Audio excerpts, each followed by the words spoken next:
All right, good evening. I'm Ben Benson, President of the Temple Bethel Board of Directors. Welcome to our 2022 Annual Congregational Meeting. On behalf of the Board of Directors, clergy, and staff, thank you for participating in tonight's meeting, and thank you for being a member of our community.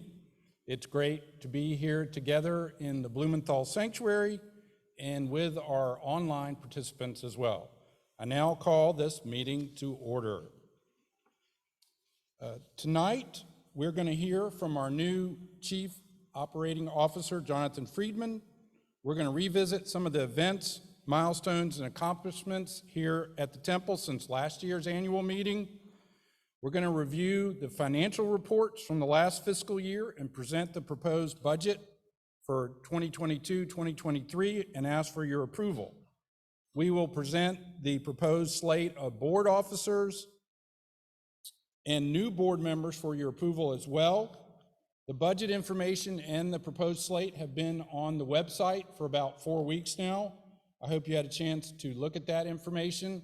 Additionally, we had 2 budget workshops for congregants who were interested. We will have a brief opportunity for questions before we vote on the budget, if there are any. After that, we're going to hear an update on our fundraising and development initiatives, followed by remarks from our incoming president of the board, Alan Kronovit. We will conclude with a benediction from the clergy. Before we present the review of the past year, I invite Rabbi Nichols to offer her Devar Torah, followed by remarks from Rabbi Knight.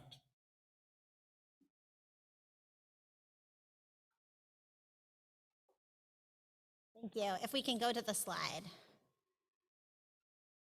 Wonderful. The blessing that you see up here on the wall is a familiar blessing, the priestly blessing, and it is found in this week's Torah portion, Naso, in the book of Numbers. God tells Moses to teach Aaron and his sons that they will bless the people with these words. And then after teaching the words, God states that through the priests blessing the people, God's name will be linked with Israel and God will bless them. This is an important blessing always. We use it often. When Rabbi Klaas and I were discussing it, though, we saw that there were in it some specific teachings for this annual meeting and for the work of this congregation. The first lesson I want to share is in the method of blessing itself. Commentators disagree about whether it is God blessing the people or the priests blessing the people or some combination of the two. But the important lesson that I see in it is that people can receive God's blessing through the process of blessing one another. A message that through relationships with each other, we're actually increasing God's blessing or God's presence in our world. The second lesson I want to draw from this blessing is in the types of blessings that are in each line. You'll see first that the words increase from 3 to 5 to 7 with each line of the blessing, and the importance increases as well. Commentators suggest that the first line is about material well-being. May God bless you and keep you. That's about asking for things that we need in order to survive. The second line is about spiritual well-being. The idea of God's light shining upon us through wisdom, through the light of Torah. And the third line is really the ultimate blessing for the world, and it's expressed in 2 ways. The first piece, Yisa Adonai Panav Elecha. We've translated here as may God's presence be with you, but Yisa is really to lift up God's face. We're asking God to lift up God's face towards us. And I think that implies a sense of presence, wanting to feel God present with us and to feel God in our lives. And the second blessing here, V'yasem lecha shalom, that God will bring peace. And peace, that shalom, is from the root for wholeness, so it's both a sense of wholeness and of peace. So as we start this annual meeting, I invite you to hear each of the speakers through the lens of these increasing blessings. We have to address the material needs of our community. That is part of our job tonight. But we do that in order to make space for the blessings of learning and spiritual connection, hoping that ultimately we are leading to the possibility of bringing about more peace and wholeness in the world. Put another way, tonight's meeting involves some of the mundane, but it is only in order to bring about and to recognize the holiness in our life.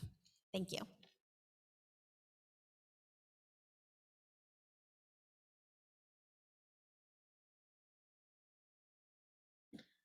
Good evening.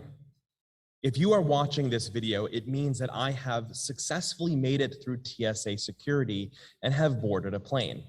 I'm traveling to officiate the twice COVID-delayed wedding of my cousin.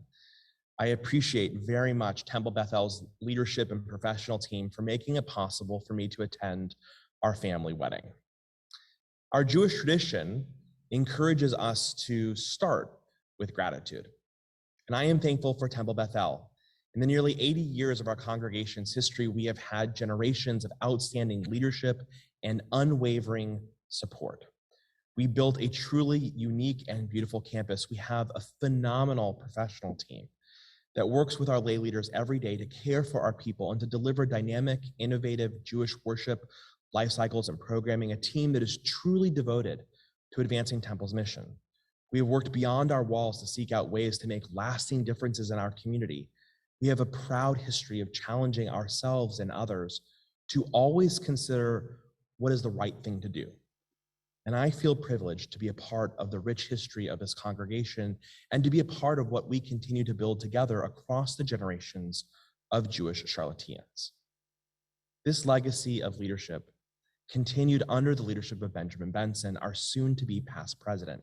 Ben's presidency began in the midst of the global pandemic, and I am certain that when he agreed to become the president years ago, he could have never imagined some of the conversations that we have had over these last 2 years.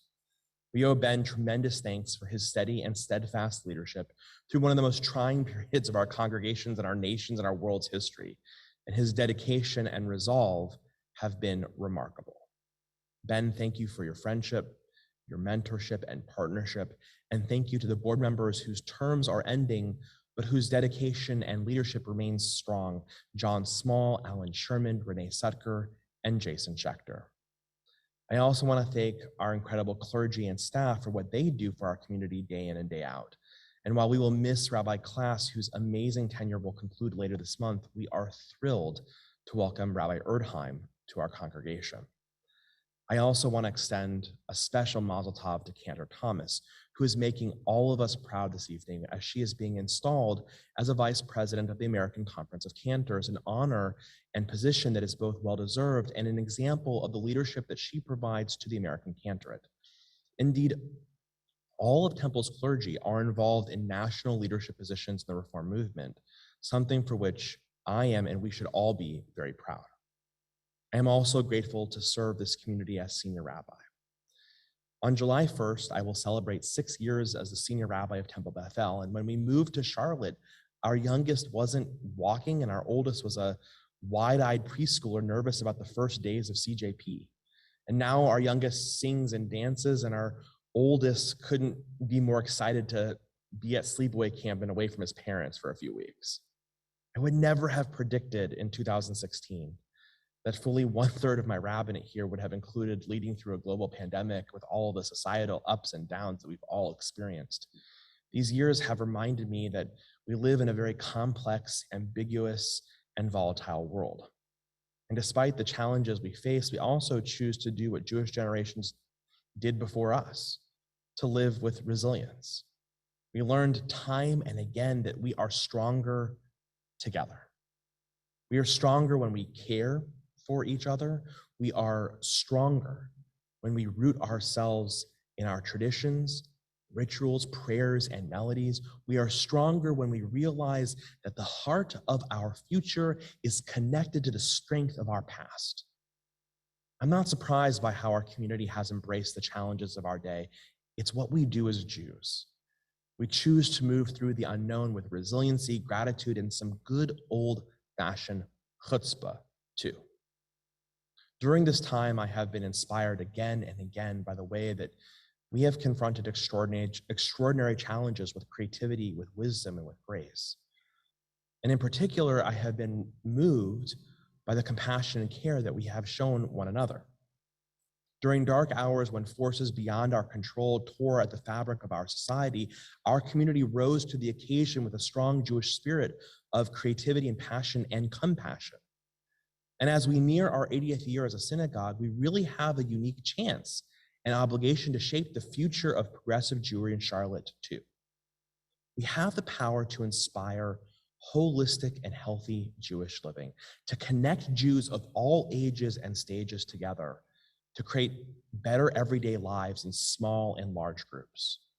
We can create compelling Jewish learning and experiences that help us build the essential Jewish foundation upon which we will thrive in our homes, in our schools and workplaces, and everywhere we engage in the world. We can drive creativity and inspire Charlotte to make a more just society through answering the prophetic call to be a light unto the nations.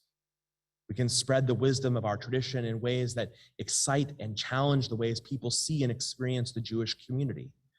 We can question long-held assumptions, think deeply, see nuance and complexity as a gift, and be a community where people can sing and pray and learn and enjoy being Jewish with their family and friends. We are a congregation and community that brings each other closer together for meaningful Jewish living and supports our individual and collective well-being. Because Temple Bethel, at the very heart of it, is at the intersection of Jewish tradition and modernity. Together, we engage as proud Jews in our multicultural, multi-ethnic, and multi-religious world. It is around the campfires at Wild Acres, to Shabbat dinners at our kitchen tables, to gatherings in our neighborhoods and homes, in conversations in our synagogue social halls and parking lots in our sanctuaries, where we form relationships that add substance and support and meaning to our lives. And in these settings, great ideas, world-altering ideas emerge. To make our future a reality, we will draw inspiration from our past and accept the obligation to carry forward in our mission together. Because as a Kehillah, a sacred congregation, we are strong because of a shared common purpose and shared sense of what's possible.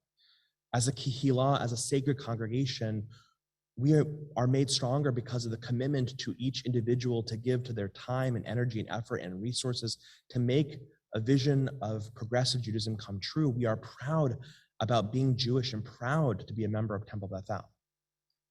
And so I want to encourage you to share your love of Temple Bethel and Judaism, most importantly, with others. Live with purpose and commit to strengthening each other and our whole Jewish community. And bring your energy and your gifts of time and talent to our community. Just as generations have throughout our proud history, bring your vision for what we can achieve to shape this place, this living congregation, this house of God for all people.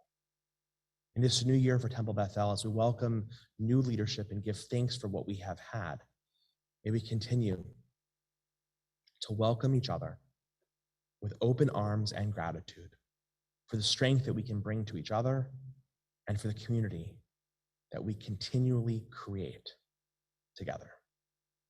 Mazel tov to Ben, to Alan, and thank you everyone for your presence this evening.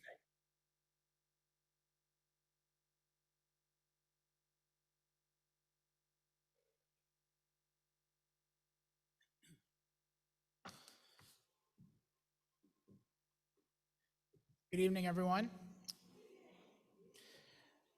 As I stand before you today, I have just completed my first full month here at Temple Bethel. I have learned so much in my time here so far, perhaps rule number one being never follow Rabbi Night when making a speech. But sometimes it can't be avoided, so better to have video Rabbi Night, and here we are. But to open tonight, I want to start by recognizing our tremendously dedicated and capable professional team. Our clergy, Rabbi Knight, Rabbi Class, Cantor Thomas, and Rabbi Nichols are such inspiring, visionary leaders, and we are so fortunate to have them here. Our professional staff are incredibly hardworking and highly driven by our mission, and they're genuinely good humans that I am so proud to have as my teammates, and I want to recognize them tonight. Tracy Lederer, our lead administrative assistant, Natalie Friedlander, our operations manager, Eden Gobuddy, Director of Development and Member Services, Robin Dahl, Operations Administrative Assistant, Andy Harkavy, Director of Congregational Engagement and Communications, Mark Risco, Director of Business Operations, Madeline White, Congregational Support Administrative Assistant, Sherry Andrews, Religious School Administrative Assistant, Nicole Sidman, Social Justice Outreach Coordinator, Amy Fine, Clergy Assistant, and Dee Kreidel, who runs our amazing gift shop. I also want to recognize Patty Torsellini, Jared Mond, all of our religious school teachers, and everyone who contributes professional dedication to make this place amazing. For those I have not met, I want to start tonight by introducing myself and also saying that I hope to meet you soon. My name is Jonathan Friedman, and I have the distinct honor of serving as Temple Bethel's first ever Chief Operating Officer. I grew up in Memphis, Tennessee, where my father was an attorney and my mother taught hearing impaired students in high school. My bubby, who turned 96 last week, worked in kosher catering for many years and still makes me her famous tuna salad whenever I return home to Memphis to visit her, which is a really strong incentive. When it came time for college, I chose UNC Chapel Hill, which turned out to be the best decision I ever made because that's where I met my wife, known then to many in this room as Rachel Putterman, who predicted that our shared future would lead us back to Charlotte, which was non-negotiable, that we would have 4 daughters, and that we would spend many happy days here on Shalom Park. And she was right about everything, except for one thing. We only have 3 daughters, not 4. Hannah, who is almost 7, Lila, who is 4, and Aviva, who just turned 3 months. She was right about the tremendous experience we would have at Shalom Park, and that has inspired me and brought me here today in many ways. I am an avid golfer. I love to read. I love to listen to audiobooks and podcasts. And increasingly, I've recently found that mowing my lawn is a meditative experience. I love to spend time with family, both immediate and extended. I will have 6 nieces and nephews by the end of this year. And I travel with Rachel and the family whenever I can.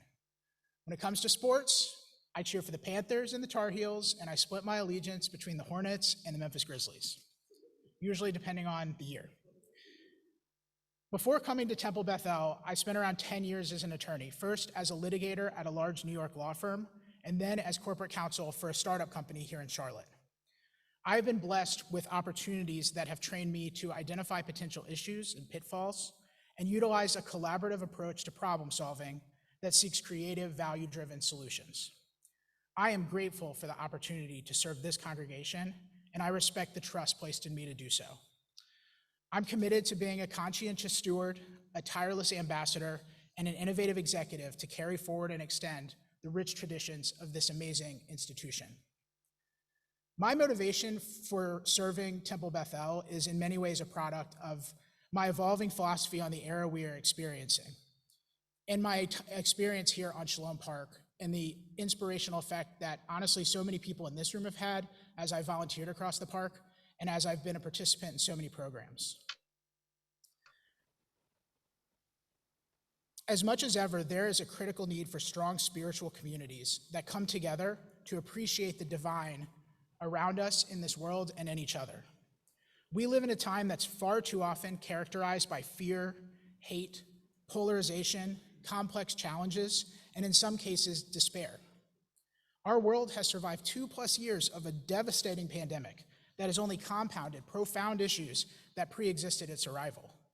And while there are no magic answers to these problems, we can choose how we approach them and give ourselves the grace to do so. What's amazing is that in these choppy waters, our Jewish traditions provide us with a port in the storm, a heritage of wisdom passed down through generations to help us on our path. Our ancestors were no strangers to trying times, and they dedicated themselves to giving us a playbook for living that sustains us through difficult periods. How inspiring is that? Our Jewish beliefs are not just about faith, but also about action. Our everyday lives are directed by a roadmap of practices and processes that give cadence to our years and meaning to our moments. In this era where digital battles are waged in dark rooms, 140 characters at a time, our beliefs command us to come together, to be in each other's actual presence, and to disconnect at least long enough to show gratitude for being part of something greater, and to commit to doing the work to repair the world where we can. I am proud to serve here at Temple Bethel because these practices provide our community with a foundation for strength together, and I believe that coming together, we will be more spiritually fulfilled. I've seen it in the work of the board so far in my term under Ben Benson, and I am so excited to work with the board that is coming into office and under the presidency of Alan Kronovit. Since I started at the very end of April, I have been welcomed here with open arms. These early days have revealed to me the breadth and depth of the community's generous spirit. So in closing, I want to thank everyone who's here tonight and the numerous people who have graciously introduced themselves to me and said, "How can I help?" In fact, there are numerous ways you can help, but it can all be summed up with one concept. When you think about Temple Bethel, think literally about what it means to be a congregation. Think about the fact that in Hebrew, the word for synagogue is Beit Knesset, which literally means house of gathering, and gather here. Remember that our mission is not simply to learn, pray, act, and play, but to do those things together and take care of each other.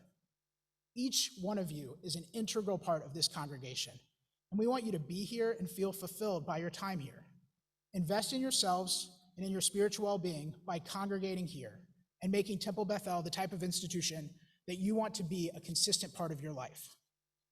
I encourage each of you to find your own way to get involved, whether it's taking on a role planning an event or an initiative, coming to Torah study or Shabbat services, joining a tribe, getting involved in social justice work, or joining us for a spiritual reset at our Wild Acres retreat. But most of all, remember that you are part of something here. When you are here, make it a point to be open to meeting new people and connecting on a deeper level. This is our community's house of gathering, and I could not be more excited to welcome you all home. Thank you.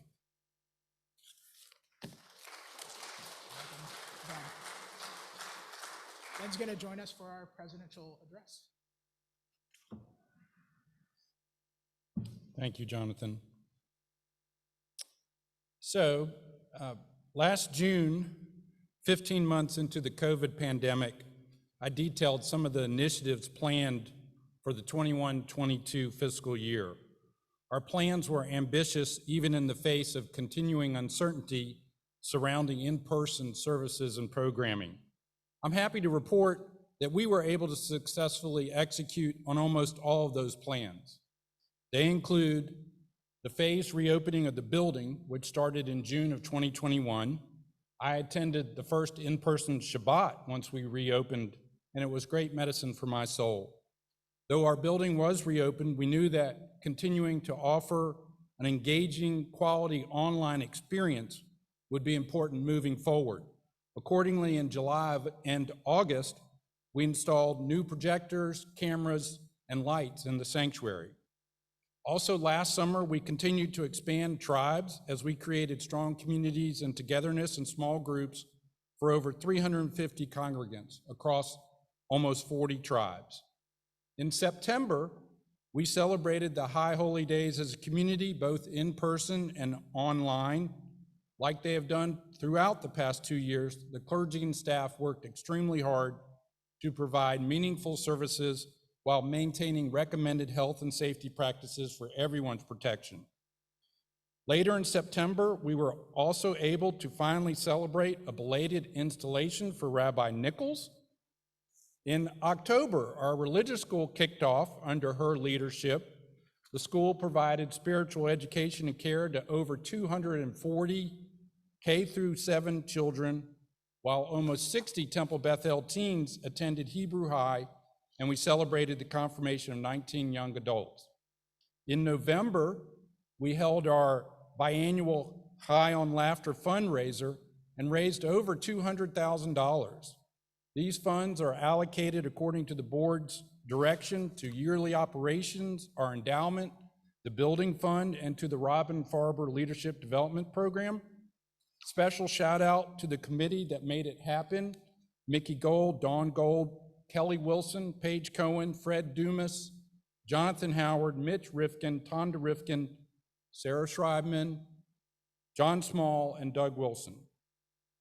Per my message at last year's annual meeting, the board had extensive discussions last fall with the clergy and senior staff about our organizational structure and concluded that we must take action to fill the executive leadership void in our staff that had existed since the fall of 2018 when our last executive director resigned. Therefore, in November, under the guidance and wisdom of Maura Quinn and Adam Bernstein, both past presidents of the board, we formed a committee representing a cross-section of the congregation and began our search for the Temple's first COO. And I asked the committee at that time to bring a recommendation to the board by March of this year. Also in November, just in time for really cold weather, our boiler broke and we had to install a new one, as well as controls for the HVAC system. This work is a reminder that we will increasingly have costs to replace aging equipment as we are approaching 10 years out from our renovation and expansion. And the board and staff are aware of these costs and planning for those. In December, because one search committee wasn't enough, we formed a second search committee to look for our new assistant rabbi. With the able leadership of Alan and Rabbi Knight, an engaged, energetic, and discerning group of congregants reviewed the applications from almost 24 impressive candidates. Under a tight deadline with a fast-paced schedule and changing protocols due to the surge in COVID, the committee conducted virtual interviews with candidates in January. Virtual interviews for the COO position were also conducted in January, with in-person interviews in February. Also in January, the board adopted a diversity, equity, and inclusion value statement based on the policy adopted by the foundation of Shalom Park in 2021. This statement prescribes critical protections against all discriminatory behavior, including subtler forms that may be indirect or implicit.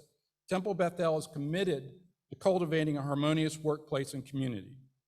In February, per my request, the board voted unanimously to approve the recommendation of the Rabbinical Search Committee to hire Rabbi Alexis Erdheim.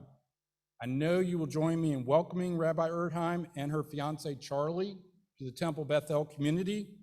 We're grateful that she has chosen to continue her personal, professional, and spiritual journey with us in Charlotte, and know that she's going to forge deep, meaningful connections with you, the congregation, and the entire community across Shalom Park and in the greater region. In March, we dropped our mask mandate for entering the building, though many of you choose to still wear one, which is great. We resumed indoor meals and tour study back in the building. Our new website launched, and I hope you've checked it out. It looks great. Under the fearless leadership of Rabbi Class, our Hebrew High students road trip to Atlanta for an action-packed weekend, and then our 4th and 6th grade had their retreat. Also in March, we were able to hold our first new member event since COVID began and welcome 26 new members. Finally, in March, the board voted to accept the search committee recommendation to hire Jonathan as our first COO. I'm still pinching myself that he is here. Jonathan's professional credentials, combined with his personal commitment to Judaism, Temple Bethel, and the Charlotte Jewish community, along with the fact that he's a true mensch, make him the right person to move us forward at this critical time. In early April, we had the first year of offering amazing programming under the Ahavat Medinat Yisrael Endowment, created through the generosity of Emily and Sam Zimmern. This endowment supports our Israel Scholar in Residence Weekend, Israel Curriculum and Religious School, an Elements of Israel adult education course, and more. Thanks to the Zimmerman's generosity, Temple Bethel is proud to continue to be an ongoing year-round relationship with Israel and Israel education. In mid-April, we celebrated our Legacy Society members and sustainers with a fun klezmer experience from the Charlotte Symphony. We also purchased new prayer books for the High Holy Days.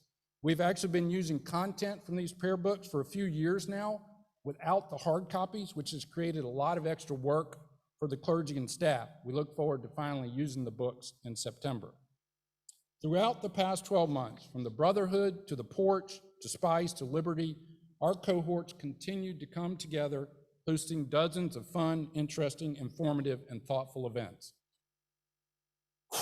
Those are just some of the accomplishments from the past year. I'm so proud of our team, including clergy, staff, lay leaders, volunteer congregants, and the board. Thank you for making it all possible through your contribution of time, wisdom, and financial resources.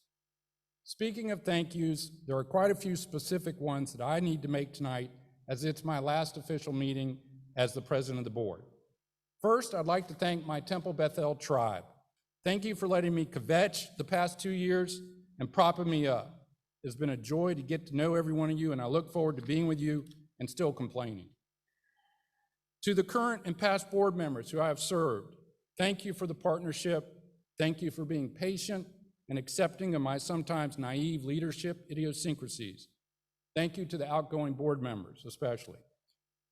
Alan Sherman and Jason Schechter, thank you for letting me volunteer you for the unglamorous job of leading the nominations committees the past 2 years. Well done. Liam Stokes, who's online, our treasurer, thank you for your patience as I repeated the same accounting questions month after month to you. Not many people know it, but your work with Mark Risco has allowed us to provide the transparency with the board and with the congregation that was so needed. Alan Kronovit, I cannot think of a better person to be the incoming board president. With your Solomon-like wisdom, calm demeanor, knowledge of the Charlotte Jewish community, and a legal degree, I know you will do a great job, and the congregation is so fortunate that you will be leading the board. I'm grateful for your counsel and look forward to helping you however I can. To Natalie, Mark, Eden, Tracy, and the rest of the staff, thank you for your tireless work to support the board and every congregant. You all are the true heroes here. Jonathan, thank you for believing in the mission and vision of our temple. I look forward to working with you to strengthen the connection with every congregant. Rabbi Nichols, thank you for being the rock of the religious school during the pandemic. I know you're destined to do great things, large and small, here. Cantor Mary, being in the sanctuary always uplifts my soul. Being in the sanctuary when it is filled with your beautiful voice is a transformative experience that opens my heart. And thank you for the 100 of tasks you complete every year, most of which go unacknowledged but not unappreciated. Okay, so I had 5 pages to my speech, but the 5th page seems to be missing. So I'll be ad-libbing the last page. It includes thanks to Rabbi Klass. You know we're going to miss you, and we're grateful for everything you've done. And we know that wherever you land, that congregation is going to be extremely lucky to have you. Thank you to Rabbi Knight. I really could not have done this without his leadership the past 2 years. I will say that in February 2016, when my mom passed away, 4 months before Rabbi Knight started, I got a voicemail from him letting me know that he was thinking about me, and I had not even met him yet. And that really told me everything I needed to know about Rabbi Knight. And when my dad passed away last year, he was there again, and despite all his responsibilities. So again, I couldn't have done this without him. I look forward to supporting him, but if he wants to lose my phone number, I understand that as well too. To Tiz, my wife, thank you for allowing me to do this. You're the foundation of everything I do, for your support of me and our children. It wouldn't have been possible. I don't say it enough, but I love you and thank you. And finally, to you, the congregation, when I took this role 2 years ago, I assured you that I would make plenty of mistakes and ask for your forgiveness in advance. And that's one thing that definitely came true the past 2 years. So again, I thank you for your patience and the opportunity, and it's been a real honor being your president.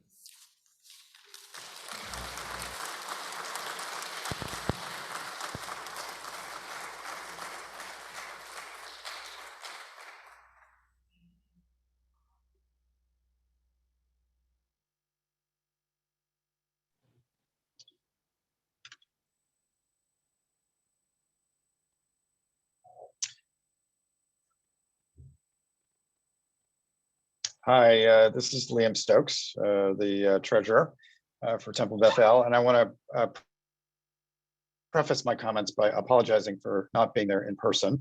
And I also want to say that we're having some technical Zoom challenges. So at some point, Jonathan, who is on the scene, may make the decision to preempt me and preempt my presentation and cover it in person. So with that, let me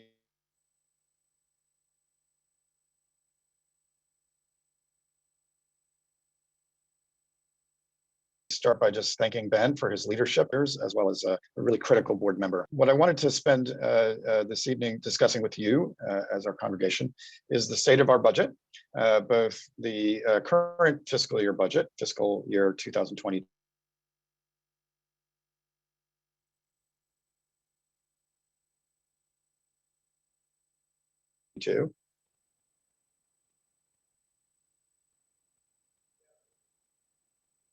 I've been asked to hold, so this may be the first of our technical difficulties.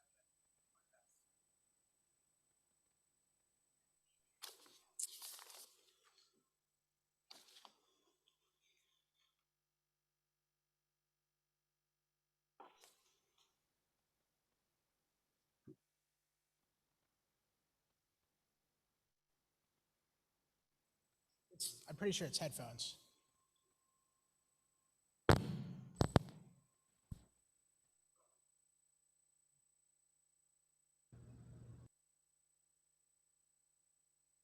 Be really loud.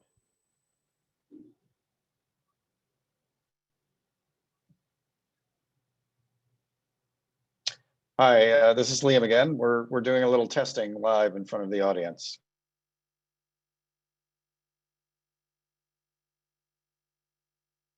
Do we have the cord plugged in? There's a particular way that we switch them. Liam, can you hear us? I can hear you. Give me a Yes, thumbs up John. if you hear us, Liam.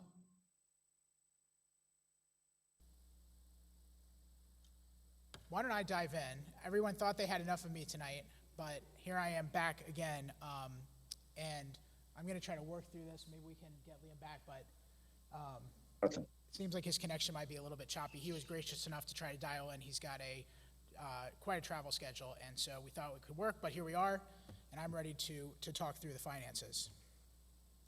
You want to switch to the first slide?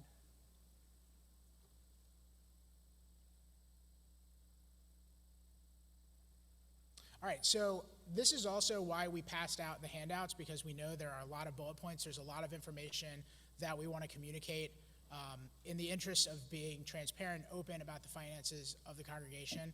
We also had both a long-form board budget workshop as well as 2 congregational budget workshops over the last 14 days to try to give people the opportunity to take a deep dive into this.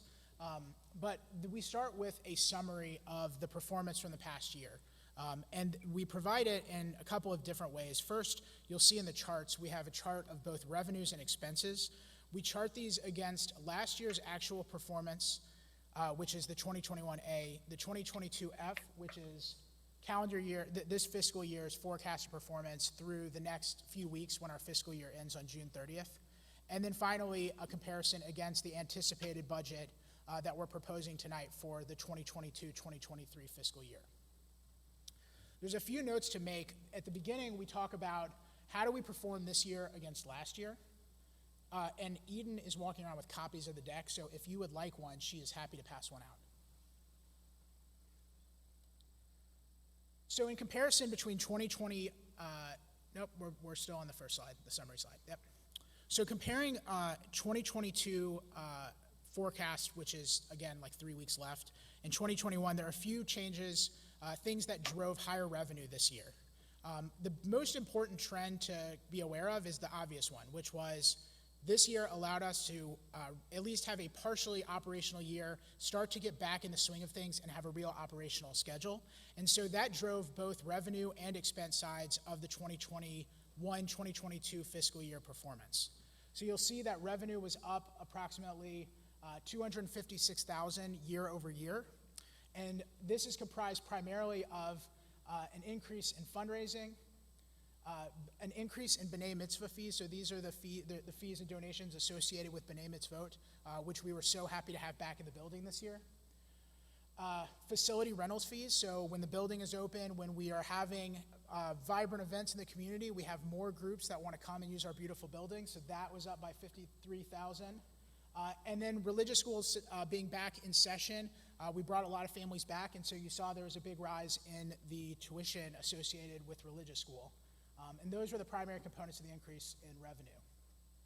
The increase in expenses kind of followed the same exact trends in many ways. So part of it, compensation was up due to new hires, as well as due to all of the types of work that we bring in to keep the temple operational. When we have a full swing of operations, a full complement going on, those expenses rise.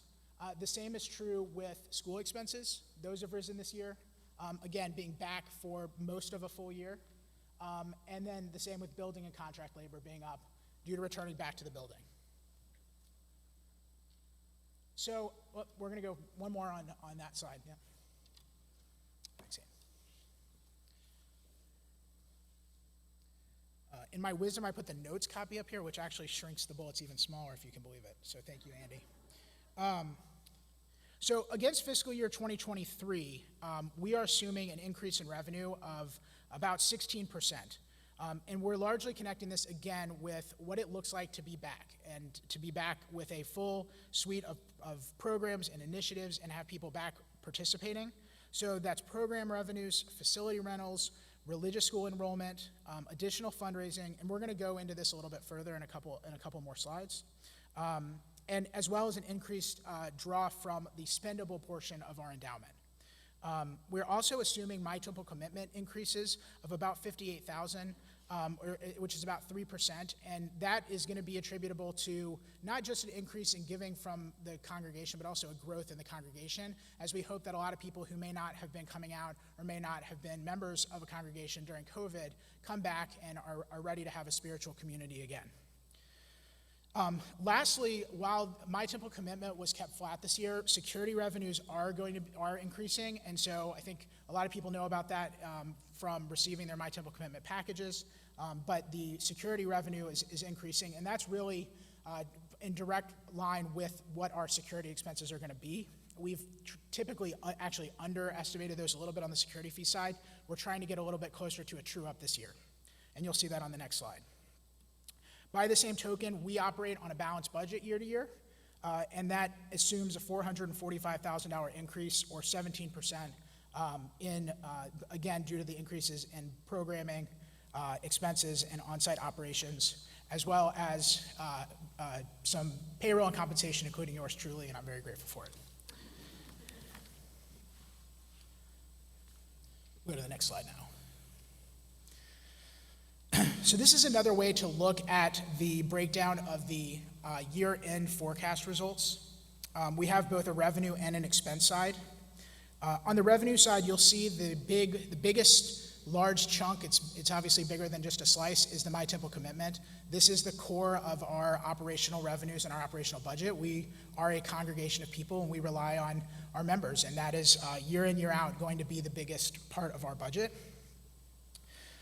You'll also see that around $237,000, or 9%, from religious school revenue, $50,000 of PPP loans that rolled into this fiscal year, which were forgiven, a draw on the spendable portion of the endowment, so not the corpus, but the authorized spendable portion of the endowment, $75,000 in security fees, so that's the security fee that we charge at the My Temple commitment time. An additional $200,000 in other revenue, which is things like programmatic revenues that come in facilities rentals and things like that.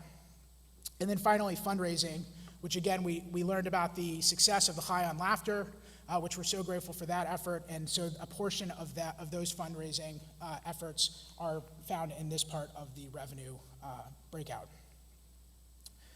On the expense side, you'll see the biggest slice of the pie, the chunk of the pie, is payroll expense. We deliver so much of what we do through our staff. Our staff work incredibly hard to provide the programs, the events, to be there for what the congregation needs, and that's a huge part of what we do and how we do it. That is the sort of the biggest slice of that pie. Office expense. Office expense is just going clockwise, about 12%. This incorporates a number of sort of all of the back office things that we need to operate, ranging from insurance, graphic design, communications, various vendors, all of our technology, software costs, audit, all of those different things are all rolled into that office line. Security, so this is specifically the security for this building and doesn't include the security associated with the operation of the religious school, which is an additional $27,000. So that's when we talk about truing up the security fees. You compare security in the revenue and security on the expense side. They're out of alignment when you see that piece. The expenses of the religious school include that, and we're around $500,000 or 19%. The religious school being a core part of what we do and who we are, and passing on the traditions and Jewish identity to our children is a critical part of what we do. The next part of the pie is our building expense. These are the expenses associated with operating this building and maintaining it. These are the regular operational expenses, utilities, regular preventative maintenance. This is sort of our carry on the building year to year. And the last piece is other, which includes a variety of things, including like our high holidays budget, a portion of program expenses, URJ dues are a part of that, all rolled into that category. All right, we'll flip to the next slide. They took down Zoom, so I don't know if Liam is making faces, but I feel like hopefully he's on it. He's with me. So the next slide is a breakdown of the proposed budget for this year. So we already talked about there being an increase anticipated in line with our return back, and that's reflected here. So you'll see that again, MTC, and the proportions generally stay the same. We are anticipating cost increases like the inflationary costs around the building. There's increased costs with operating expenses on our space in the Bernstein Education Building. There are increase in security costs that we talked about. So that's primarily driving the growth on the expense side. And the growth on the revenue side, again, we're estimating about a 3% growth in My Temple commitment. We're anticipating a growth in religious school enrollment. We haven't taken endowment authorized spendable earnings in several years because of a variety of factors, and not the least of which was the PPP loans. But so we're anticipating taking a little bit more of that this year. And the increase in security fees are driving the larger piece of that pie. We're also anticipating additional facilities rentals, B'nai Mitzvot, all of those different pieces that we talked about driving the increase in revenue from 21 to 22. We are also anticipating those continuing to rise into 23. And then an increase in fundraising. Part of the fundraising budget is what Ben spoke about, the authorized portion of High on Laughter that was structured carefully by the board to sustain future years of operations, which we're thankful for, and also additional fundraising efforts, which I will be really happy, and Eden will be really happy to tell you all about as we move forward into the year. Also noting here again that the security fee, you'll see is there's $97,000 budgeted for this building, which is our best guess of what it's actually going to be. There's an additional $33,000 that we're anticipating just for the religious school operations. All right, let's advance to the next slide.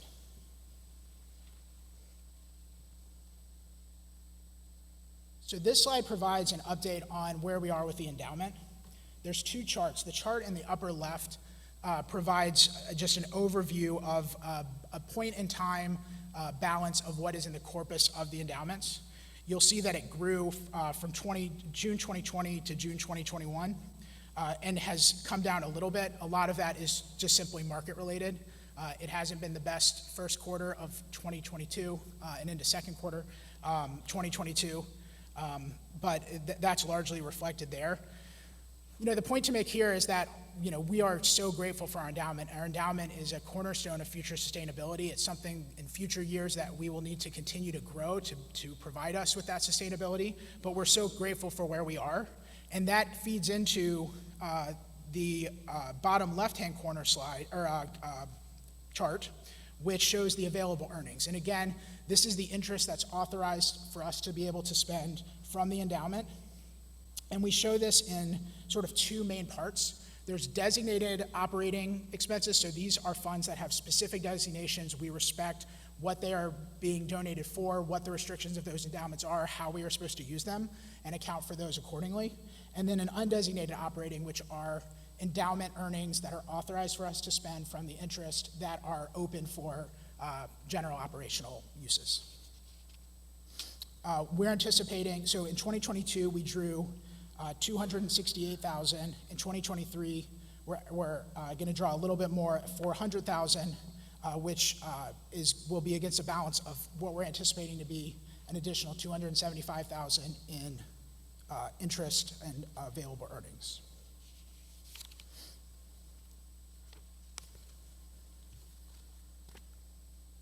Let's go to the next slide. So we want to talk about some of the risks and opportunities, so both driving costs and potentially threatening revenues on the risk side, and then alternatively under opportunities, ways that we hope to increase revenue or potentially things that could come to pass that would help us to outperform the budget and operate at a surplus.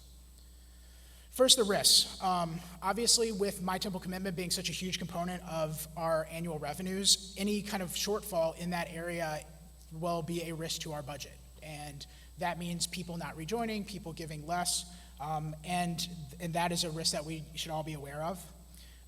The second, again, in line with sort of a similar thread, if there's less participation in the religious school, we would have less revenue associated with the religious school, and that would have, again, as a large component of our budget, that would be a risk to the revenue performance.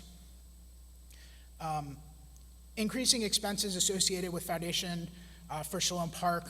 There's a number of expenses that I think many folks are aware of, capital expenses that we're anticipating, increases in operating expenses. A continuous rise in these is a risk to our budget that we need to be aware of and plan for. And increasing cost of capital preservation and improvements to this building. So this year, in 2021, 2022, we experienced a couple of pretty major repairs for the HVAC system. Things like that, we have a number of systems that are starting to reach the end of their useful life, and we have to plan for those and be aware of those. And we know that at times those will outlast what they're anticipated to be, but sometimes they'll fall short. And unanticipated capital preservation and improvement costs are certainly a risk as well. On the opportunity side, again, our revenue grows in line with My Temple Commitment. An overall increase in per household giving is one way that we would outperform there. An increase in congregational membership. So new members coming. Charlotte is a growing city. We hope that many people will find their spiritual home here, and that would certainly increase our revenue side. Increase in religious school attendance.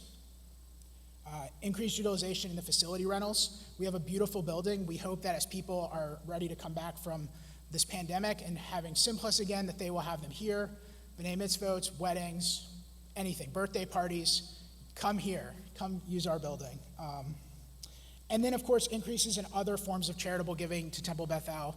We'd be remiss without mentioning returns of tributes and honoring loved ones through donations. It's a beautiful way to make a tribute. We have a number of ways around, both visible around the synagogue and even sponsoring onegs and things like that. And finally, the generosity of our congregation in endowment and legacy giving. I've been really impressed. I was told that our congregation is leading Charlotte in legacy giving in the Jewish community, which is phenomenal. It shows a real commitment. It's a beautiful thing. It's a great way to perpetuate and sustain what we do here at Temple Bethel. Let's go to the next slide.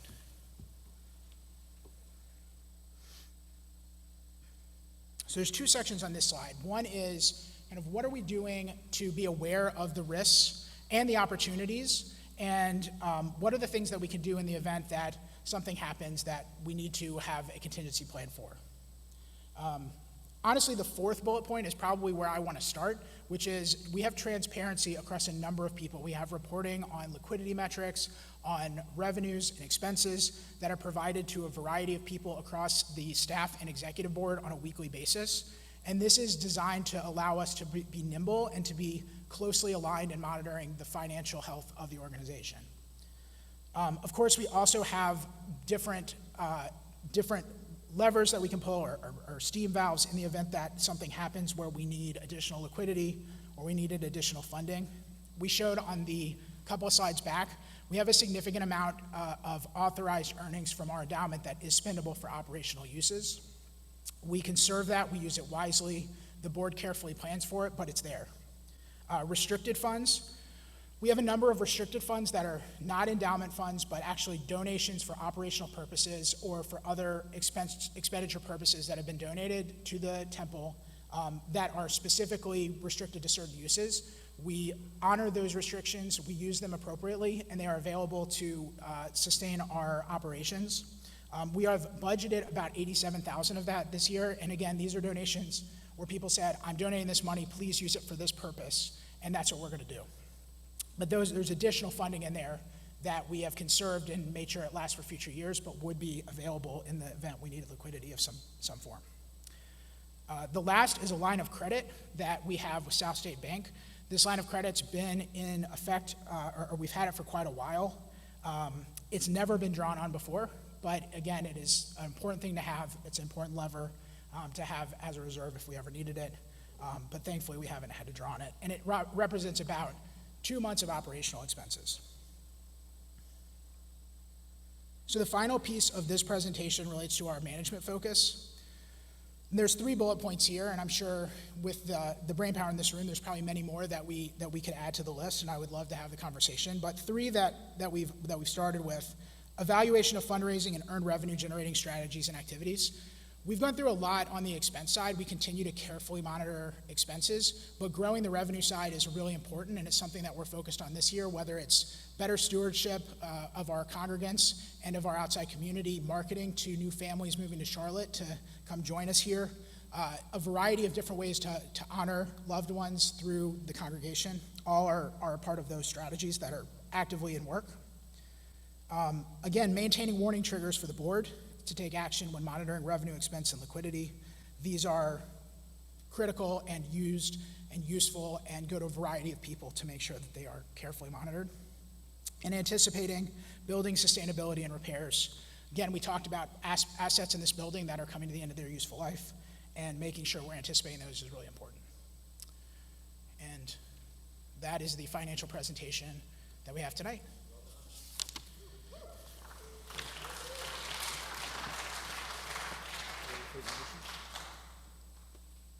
Thank you, Jonathan. With that, I'd like to ask for a motion from the floor for approval of the budget. Second? Thank you.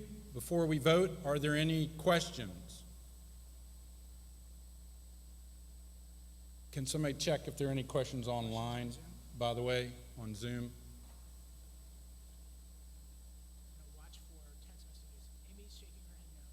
We're good with questions on Zoom. Okay. You've heard enough of me. Okay. Hearing none, all in favor of the proposed 2022-2023 budget, please raise your hand.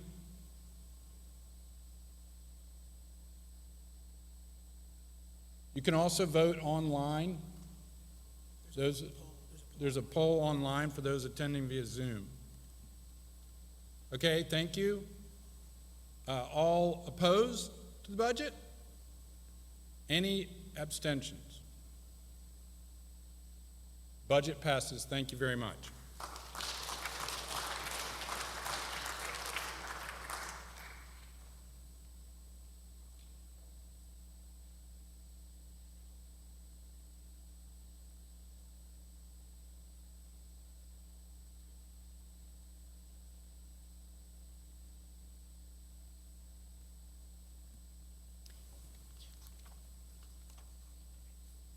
Hello. I'm Eden GoBuddy, Director of Development and Member Services. And I'm Doug Benson, the incoming Vice President of Development. We are here to share with you some updates and progress related to membership and development. Next slide, please. So first, we'd like to take a quick look back. As many of you know, My Temple Commitment is our current dues structure. And that structure is based on a base commitment, currently $2,272, combined with a sustainer level for those who are able to pay more, and a commitment review for those who are unable to meet that basic commitment. I'm proud to say that My Temple Commitment has put Temple Bethel in a much better financial position than where we were. If you look back, and you can see on the slide, in the last year of Sacred Gifts, approximately 26% of the congregation gave gifts of greater than $2,000 a year, while 54% of the congregation gave less than $1,000. If you look to where we were last year, those numbers have essentially flipped, right? So we have 50-something% of the population giving more than $2,000, and those who still can't give more, giving less. And I think that's a huge change, and I appreciate everyone here who supported that. We know that everybody has a lot of financial commitments, large and small. I'm a parent of 2 teens, so I've been through daycare, I've been through B'nai Mitzvahs, and college is on the horizon, right? And we all have these life cycle events that come. So we do understand. But I also know for my family, and hopefully for yours, both folks here and folks listening on Zoom, Temple Bethel is a priority. We ask for your continued help to meet our financial commitments through My Temple Commitment. We also ask for your help in re-engaging congregants now that we're hopefully post-COVID. And as I say that, I recognize that many people here know folks with COVID, but hopefully we're moving in a place where we can be together in post-COVID. So we hope that as the congregation continues, we've opened up but continues to have programs, that you'll encourage your friends to come to Shabbat services, those with young children, invite them to be part of the temple and raise their children in our wonderful community, and that you'll help spread the word about the special community that Temple Bethel is. Next slide, please. My Temple Commitment 2022-2023 is underway.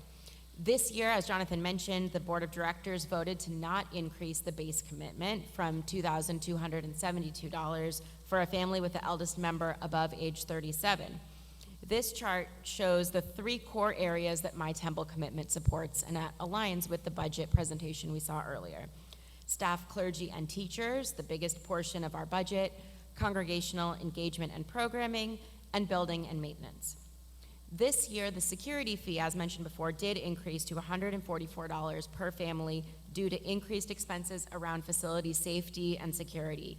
We thank you in advance for your participation and helping us reach our goals, and we especially thank those of you that have already made your My Temple commitment. We are about 1/3 of the way there. If you have not yet received your materials via email and in the mail, we encourage you to please let us know. Please call the office. So, next slide, please. So commitment review continues to be an important part of our financial model under My Temple Commitment. We know that everyone can't meet the base commitment, and we don't want anyone to be excluded from the Temple Bethel community. We also want to make sure the process is handled with discretion and respect. And as someone who's been part of the review committee since its forming, I can tell you that we work extremely hard to do it. We've gotten great counsel from staff, from clergy, and we really do take this very seriously. That's not on my notes, but I wanted to say that because it is important to me. If you're unable to meet the base commitment, we ask you to fill out a commitment review form and to engage in our formal process. We're asking for that to have accountability. We're asking for that for consistency. We're asking that for fairness to everyone, right? There are temples where one single person makes a decision. They talk to a person and they say yes or no. We don't want that. We want a system where we're all accountable to one another and where we support each other. As you can see, a wide variety of congregants take part in the commitment review process, right? So with that in mind, I do want to take a moment to speak directly to our seniors, who we value so much as part of our community. We've heard from a number of seniors that you wish to have a senior membership rate, and to this point, we've chosen not to paint our seniors with a broad brush. We have seniors who are sustainers and give far above the base commitment. We have sustainers who give it the base commitment, and we certainly have seniors who are part of the commitment review process. Our model is not intended to exclude seniors, right? If you're retired and can't meet the base commitment level, please fill out the forms. We understand this represents a change. We understand this represents trusting us and trusting our process, but we hope that you'll give it a shot. We hope that you'll be part of it, and we want you to be continued members. So thank you for understanding. We've gotten enough questions. We wanted to address it, and if folks do want to talk to it, in my new role, starts July 1, to be clear, not today. I'm happy to sit down and talk with you, though, even before July 1. Thank you. Next slide, please. So just a few things in summary about My Temple commitment. If you have, as I mentioned, if you have not yet received your materials, please let us know. If you are able, we are asking you to consider a 4% increase in your commitment this year, even though we have not formally raised the commitment amounts. And we thank you. There has been a very generous response to this request, and we are incredibly appreciative, and it's really helping us start the year on the right foot. Our security fee has increased to $144 this year, as mentioned. If you need a commitment review, please fill out the form as soon as possible, and please make your commitment as soon as possible and by July 15th at the latest, in order to have everything ready for the high holidays. Everything that you need regarding My Temple commitment can be found at templebethel.org/membership, or you can give me a call. Next slide, please. And I just wanted to note that 2023, for those of you that haven't been keeping score, marks the 80th anniversary of Temple Bethel. We are really looking forward to a celebratory year of looking into our past and forward to our future. If you have ideas, we're in the idea generation phase right now. If you have thoughts about how we can honor this milestone in our congregation, I would love to hear from you, and we're really looking forward to an awesome year. Thank you so much. Thank you.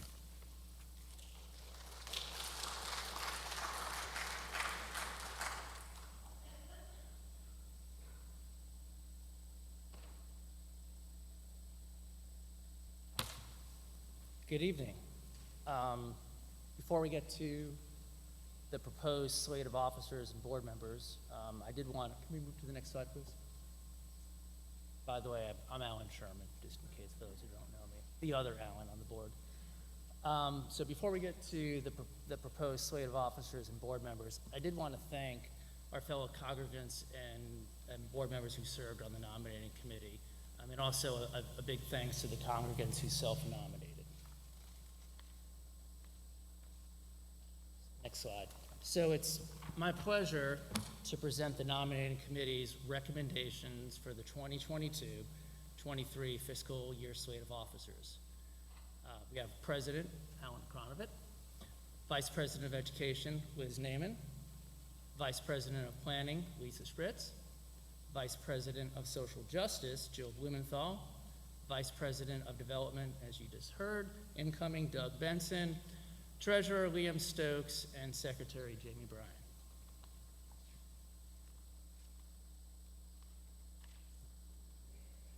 Our next slide is our recommended board members who also require congregational approval. That's Jen Clark, David Weinreb, Ivy Berman, Derek Ragavan, Andy Siegel, and Brittany Yoho. The next two slides list returning current board members and stakeholders who do not require action by the congregation this evening. So before we vote on the new officers and board members, I'd like to extend the gratitude of the Temple Bethel family to our departing board members. We would like to invite each of you up to the front to receive a token of our appreciation for your service. So Cindy, Jason Schechter, Renee, where are you, Renee? There you are. John, and Julie. It's been a pleasure serving our temple with you.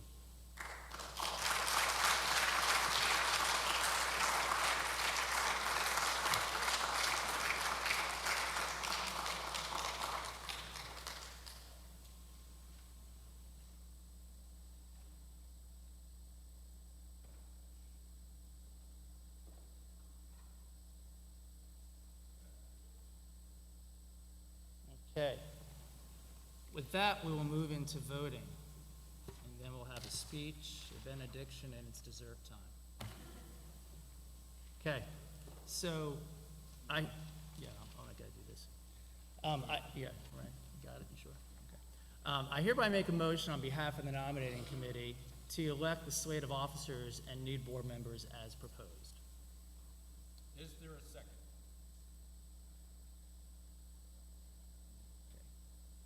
As we did for the budget, for those of you on Zoom, please vote in the poll presented there. As far as everybody in the room, all those in favor, please raise your hand.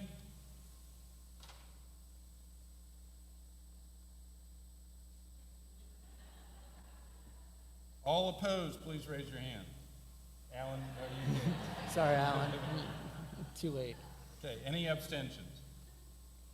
Thank you, the motion's passed. Congratulations to the board.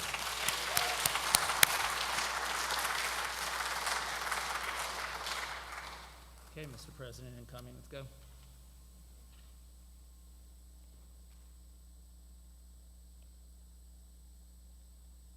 Ben, I think I found your 5th page up here. Before I begin my remarks, just a bit of housekeeping. After Rabbi class concludes our meeting this evening, please join us in the Levine Social Hall for a dessert reception. I want to thank Ben Benson for his commitment to Temple Bethel. He has served our congregation selflessly for 15 plus years. He played a leading role in the renovation of our building and helping resolve our financial crisis in 2019, and for the past 2 years as president, guiding us through the challenges of the pandemic. He has spent countless hours involved with our temple because he loves our congregation. And on a personal note, he has welcomed me with open arms, including me on calls and meetings and conversations to make sure that I was prepared to become president. His generosity made me feel like a partner in the work, and I look forward to his counsel over the next 2 years. As a congregation, we owe Ben a debt of gratitude.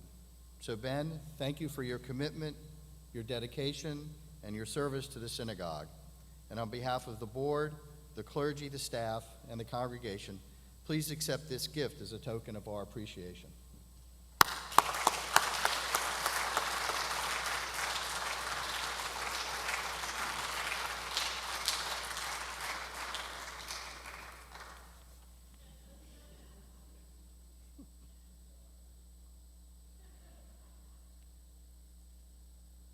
As I start my presidency, I also thought that it would be a good opportunity for me to share a little bit about myself, my relationship with Temple Bethel, and what we will focus on during my term. But I want to start by saying how grateful I am for the support of my family and that they are the most important thing to me. I'm lucky to have my wife Carrie in my life as my partner, my advisor, my rock, and my reality check.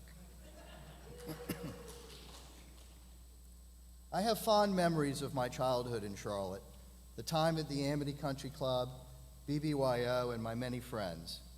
And in fact, many of those childhood friends are still in Charlotte, and I'm happy to say we've remained friends.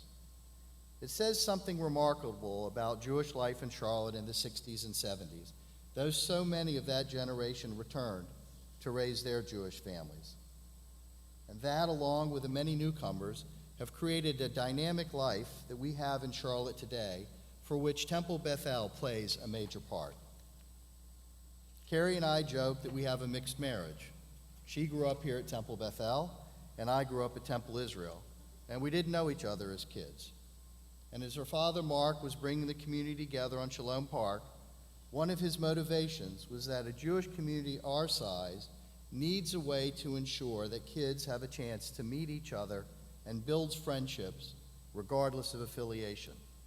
This is the power and the wonder of Shalom Park, and I believe in Mark's vision.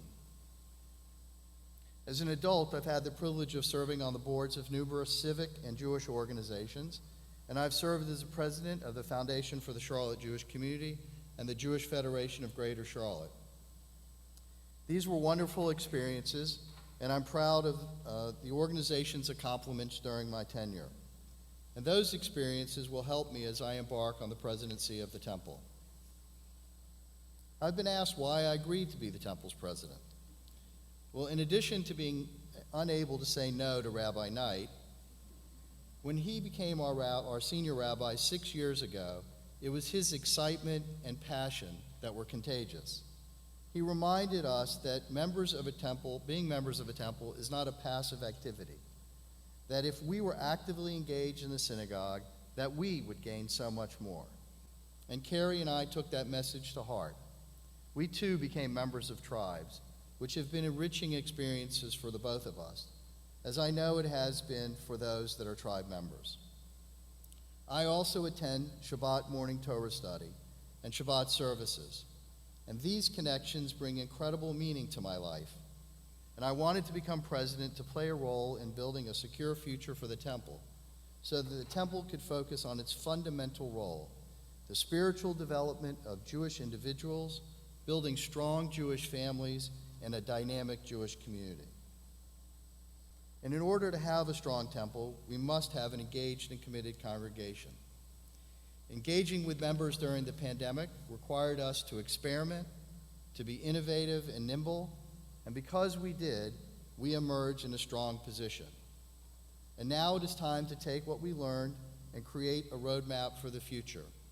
And Lisa Spritz, our Vice President of Planning, and I will work with Rabbi Knight and Jonathan and the members of the congregation to develop that nimble strategic plan that recognizes the needs of our community, takes into account that we have members located throughout the entire city, strengthens our partnership with the agencies on Shalom Park and the other Reform congregations in the region, and continues to innovate and experiment to ensure a bright future for our congregation. And adding Jonathan as our team, as our Chief Operating Officer, has been an important investment in our synagogue. As you saw tonight, we are lucky to have him as part of our team, and he is off to a great start. And with Jonathan managing the day-to-day operations, Rabbi Knight will have more time to work with Rabbi Nichols, Cantor Thomas, and Rabbi Erdheim and lead us spiritually. However, the clergy and the professional staff cannot do the work of the temple alone. As Jonathan said, in order to have a thriving synagogue, we need everyone's active participation. Jonathan will work with Andy Harkavy, our Director of Congregational Engagement, to find these opportunities, and your involvement and input will be meaningful. Last month, I attended this year's confirmation class Shabbat, and it was clear to me that Temple Bethel is doing a very good job of providing Jewish education that develops that spiritual foundation. The confirmands did an amazing job leading the service, but what was more amazing was their confidence to explore their understanding of God and Judaism and how that brings meanings to their lives. They shared their ideas in the confirmation book, and reading it, you could see the thoughtfulness with which they embrace wrestling with the deepest concepts of what it means to be a Jew.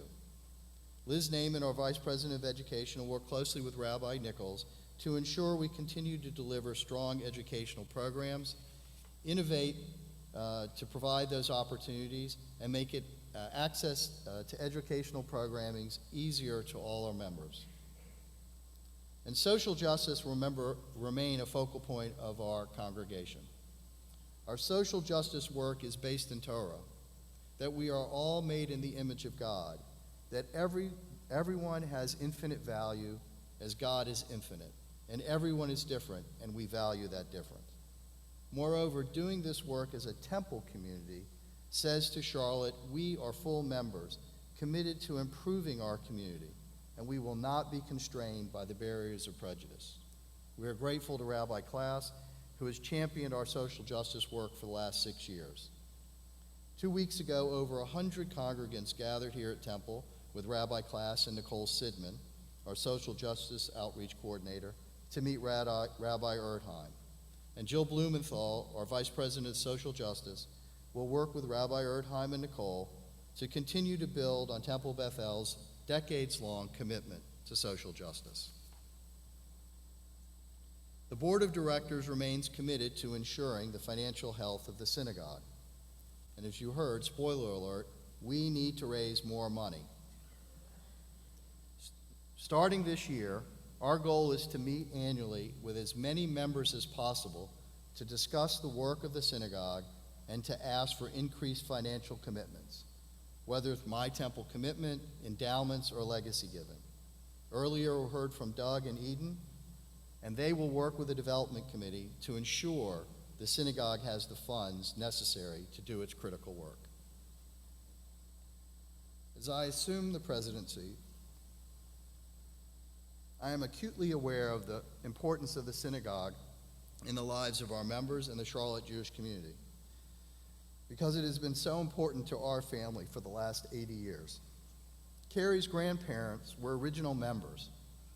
Her father Mark and brother Adam are past presidents. Our daughter Zoe and her cousins in Charlotte, Shayna, Jordan, and Jake, are fourth-generation members.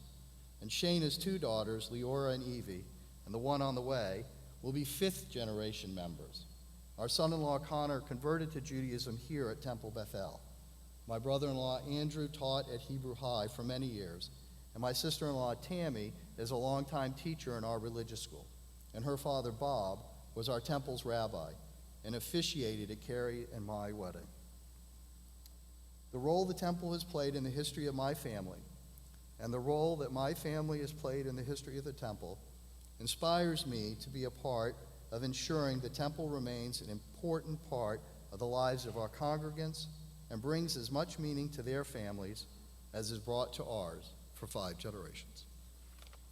Thank you.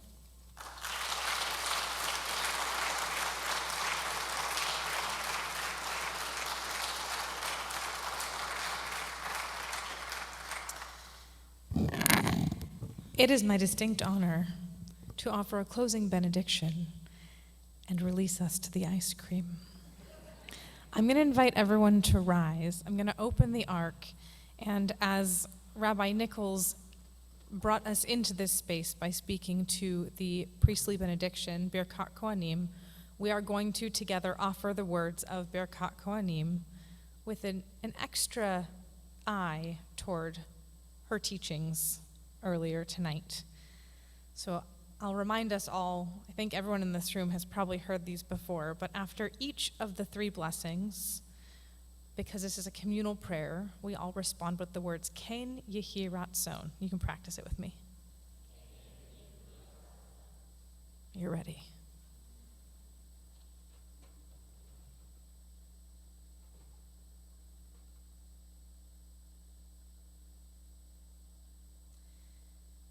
Yivarechecha Adonai v'yishmerecha.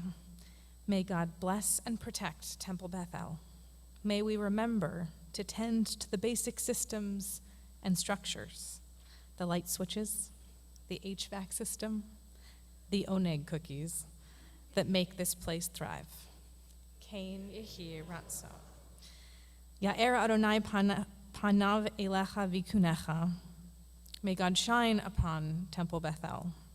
May each of our souls be lit up by the beauty of prayer and the richness of Torah through comforting melodies, bold questions, and eye-opening study. Kain Yehi Ratzon. Yisa Adonai panav elecha v'yasem lecha shalom. May God be with Temple Bethel and grant us peace.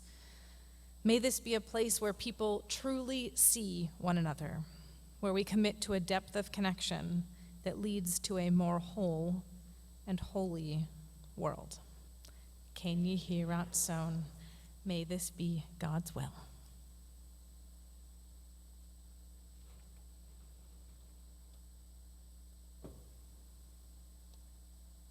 Have a wonderful evening, everyone.